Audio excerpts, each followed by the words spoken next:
Hey guys, my name is Loki and welcome back to the Lair. In today's video we're going to be talking about running your own homebrew campaign. Big topic, right? I've made similar videos like this before, but I think there's a lot of value in revisiting a previous topic, especially one like this, which we can honestly talk about for hours and hours and hours. It's true that our TTRPGs have a lot of pre-written modules and campaign settings that we can pick up and use. Running these games requires some extensive reading on the part of the Dungeon Master to represent in the right way, but apart from that, it's generally considered the easier way of getting into our hobby and running a game, as a first-time Dungeon Master especially.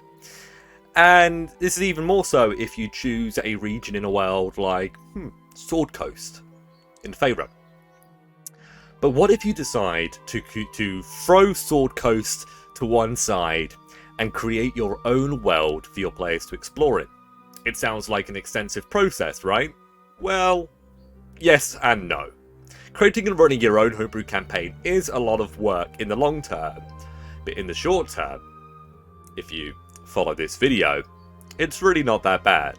It's incredibly rewarding to play in a world that you've created, as there's a sense of personal accomplishment when you actually make something that rocks. I've already decided that if I reach my next milestone of 5,000 subscribers, it's a little while away yet, but if we hit 5,000 subscribers, I'll commit to a full guide with lots of videos on how I construct my homebrew campaigns, with everything from making my towns, my plot lines, developing ecosystems, and creating religions. So if that's something that you guys would like to see on this channel, make sure you're subscribed. Thank you very much. The main thing I love about creating my own worlds is that it's mine. I covet it like a baby. I really like that. I'm able to put my own personal spin and include my creativity, my personal vision, or what I think makes a cool world. So for example, my world is all about dragon gods, feudal kingdoms, necromancy, and war. It's a really interesting take on swords and sorcery, but with more of a chivalric vibe. Running your own homebrew campaign and world really encourages a lot of collaborative storytelling from your players as well, which can really excite them because it'll be a new experience for a lot of newer players, especially that are actually able to have an impact in the world that they're, taking part in. Your players can work towards cultivating new stories and lore for your world, such as forging their own kingdoms, saving cities from ancient dragons, or discovering a long-lost artifact with the power to change everything. But I've always been of the opinion that, especially if you're newer to world building, you should always start with a smaller scale. Some people throw themselves recklessly into making sprawling empires, continental-sized regions, and whilst that can be cool to, work with a bigger scale, it can also be very overwhelming and, in a way, kind of pointless. The main reason why I think it's pointless is because unless your players are travelling across the continent over the course of the campaign, most of this content isn't really going to be used. So spending weeks making it was kind of unnecessary unless you're going to use it later down the line. Hindsight is really 20/20 when it comes to Dungeon Mastering, and if you want to be a good world builder and DM, then you're going to need to have a little bit of foresight to know what is going to be a practical use of your very, very important time. I've definitely wasted a lot of time over the years working on things that weren't necessary, but I'm telling you, so you can avoid this pitfall yourselves and do better. But I tend to start off with something smaller, like a barony, a county, or a dukedom, a duchy. These regions are small enough that the adventures can feel intimate, and your players can build up an understanding of the local story before they have to start knowing more about your actual bloody world. They can learn about your NPCs, your history, your culture, the religions, all sorts of stuff. And once you've developed that duchy and you've had your players playing it for a little bit, you can begin to create around it.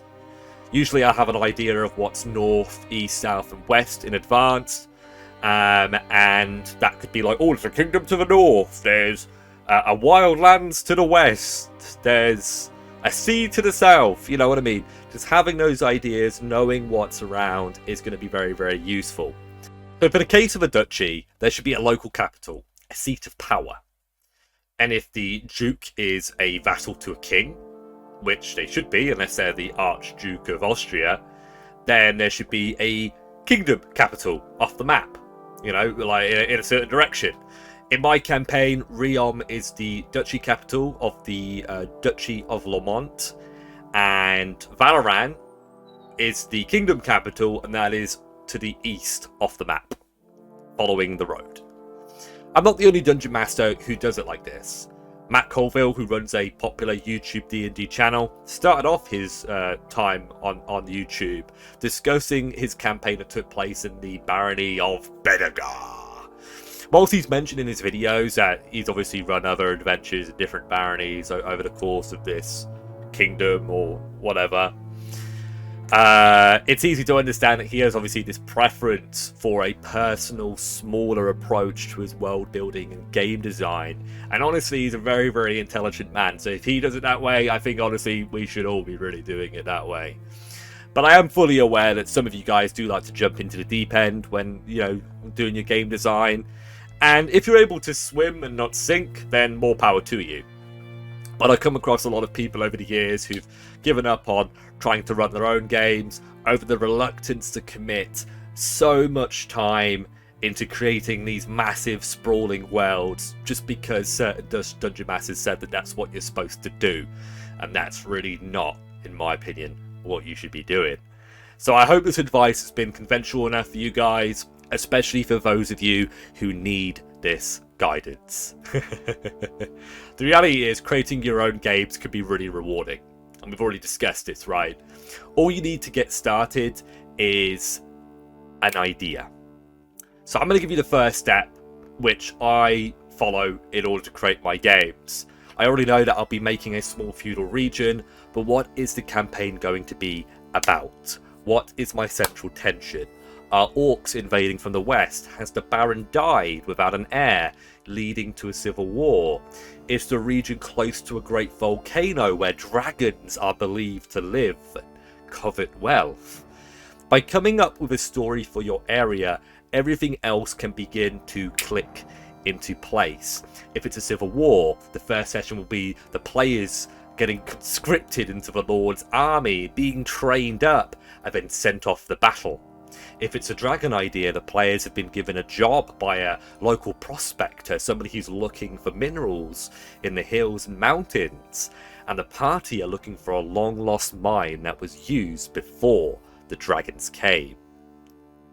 With the central tension and narrative developed, you can begin to create everything else. The cultures, the religions, different races of citizens and monsters that are going to be in this area. You can develop the epic dragons, the kings and queens, the various myths and legends. And I always roll on the world-shaking events chart 3 or 4 times, and that's in the Dungeon Master's Guide, guys. And I use that for some inspiration.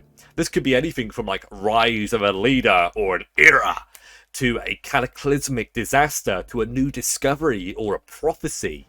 A lot of these options have their own subtables and charts which you guys can pick or roll from, and I think it's just really great to get the juices flowing. Even I need a good kick up my backside to start coming up with stuff for my campaigns, and these charts, I mean, you know, Dungeon Master is only as good as their charts in my opinion. So so yeah, one of the things I rolled for my current campaign was extinction or depletion. Well, in my campaign, silk is very rare, and the local area used to have a lot of giant spiders, but they've hunted them all and killed them to get their silk, and now there are very, very few left. So, you know, it's very hard to find silk. One of the main exporters of silk from like silkworms are in this crazy civil war, so they don't really have proper trade networks like they used to, so it's very difficult to get silk to this region.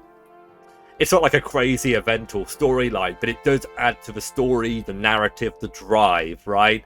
It also means that players can't get silk ropes, which is, you know, which sucks if you're using like variant carrying capacity rules and you're having to carry a rope that's £10. Maybe don't carry the rope. Not every player needs a rope, okay? Like maybe only one or two players really need a rope. Let's be honest. But usually what I will do is I'll actually make everything kind of tie in. So if I roll like 3 times, I'll make all 3 of these events tie in to one big plot. Like, I don't know, Sauron invading Middle-earth.